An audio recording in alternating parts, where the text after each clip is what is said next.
अगले दिन अतिन मूर्ति को टेबल पर रख देता है, उसके सामने अगरबत्ती जलाता है, फूल छिड़कता है, मतलब एक तरह से वो उसकी पूजा करने लगा है। थोड़ी देर बाद उसके घर बोश अंकल मिलने आते हैं। जब उनकी नजर इस मूर्ति के ऊपर पड़ती है तो वो थोड़ा सीरियस हो जाता है। वो कहता है ये मूर्ति तो तिब्बतन स्टाइल की लग रही है और शायद ये कोई तांत्रिक देवी हो सकती है। बोश अंकल समझाते हुए कहते हैं कि बुद्धिज्म में भी तांत्रिक प्रैक्टिस होती है, एक खास ब्रांच होती है जिसे बुद्धिज्म कहते हैं, जो हिंदू तांत्रिक ट्रेडिशन से इंस्पायर है। फिर बोश अंकल अतिन को थोड़ा डांट, वो कहते हैं कि ऐसे किसी भी देवी की बिना समझे पूजा करना गलत हो सकता है, क्योंकि हर देवी की अलग विधि होती है। गलत तरीके से की गई पूजा देवी को नाराज कर सकती है। वो कहते हैं कि वो कुछ दिन में एक लोकल पुजारी को ले आएगा जो इस मूर्ति के बारे में और बता सके। इन सब बातों के दरमियान मूर्ति के सामने रखा हुआ फूल हवा से हिलता है और गिर जाता है, मतलब कुछ तो प्रेशर है वहाँ।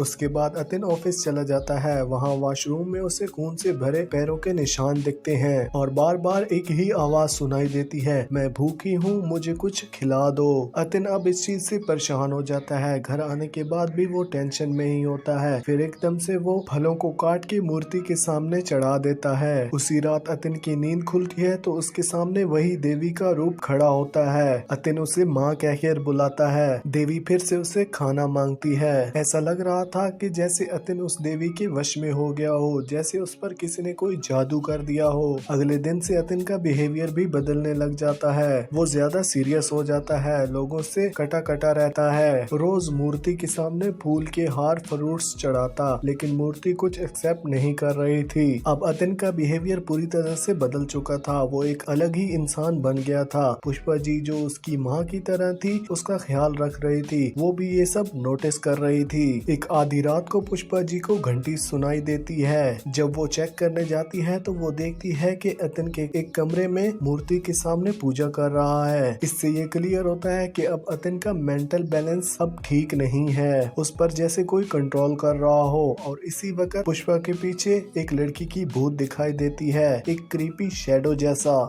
एपिसोड 2 यहीं पर खत्म होता है। एपिसोड 3 की लिंक आपको डिस्क्रिप्शन बॉक्स में मिल जाएगी।